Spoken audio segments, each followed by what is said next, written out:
It's not a bunker, but it's not a cave, and it's definitely not fiction. Beneath the streets of Kansas City, Missouri, 150 feet or 45.7 meters below the ground, an entire business district hums with lights on and engines running right under people's feet. This is SubTropolis. It's exactly what the name sounds like, a subterranean metropolis. But how did it get there? And why it works? Is it worth remembering? This underground complex sits inside a 270 million year old limestone deposit.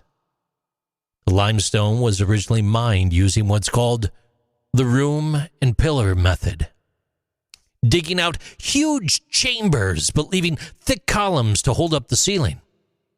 What started as an industrial extraction site slowly turned into something else.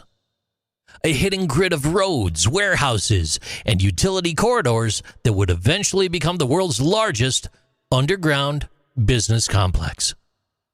SubTropolis spans over 6 million square feet. That's 557,400 square meters. And it's all active, leasable space. That's roughly the size of 140 football fields. And that is just the start.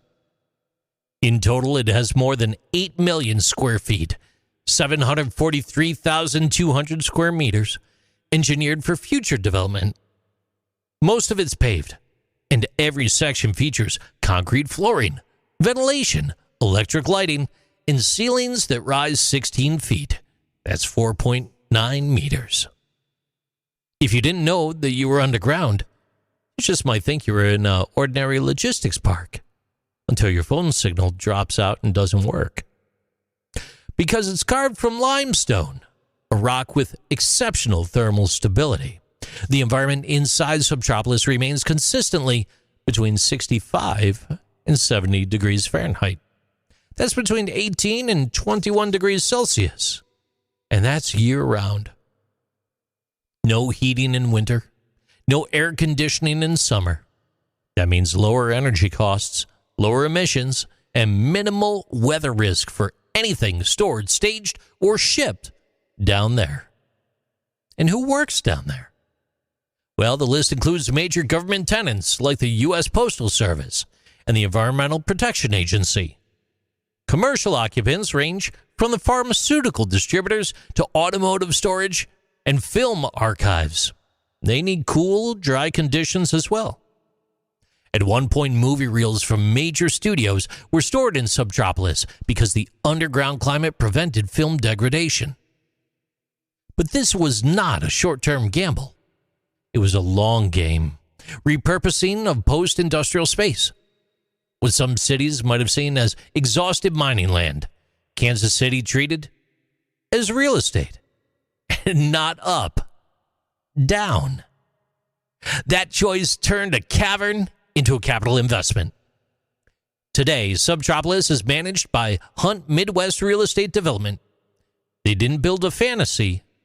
They took an existing geological asset, dug smart, and made it work for modern infrastructure. With more than 7 miles, 11.3 kilometers of internal roads, and over 500 truck-accessible docks, SubTropolis operates like a conventional business park. It's just out of sight. And maybe that's what makes it worth knowing. In an era defined by skyward expansion, there's something undeniably practical, almost poetic, about building an entire city in the dark out of stone, where temperature never wavers, rent stays low, and history sits in the walls. These are Interesting Things with JC.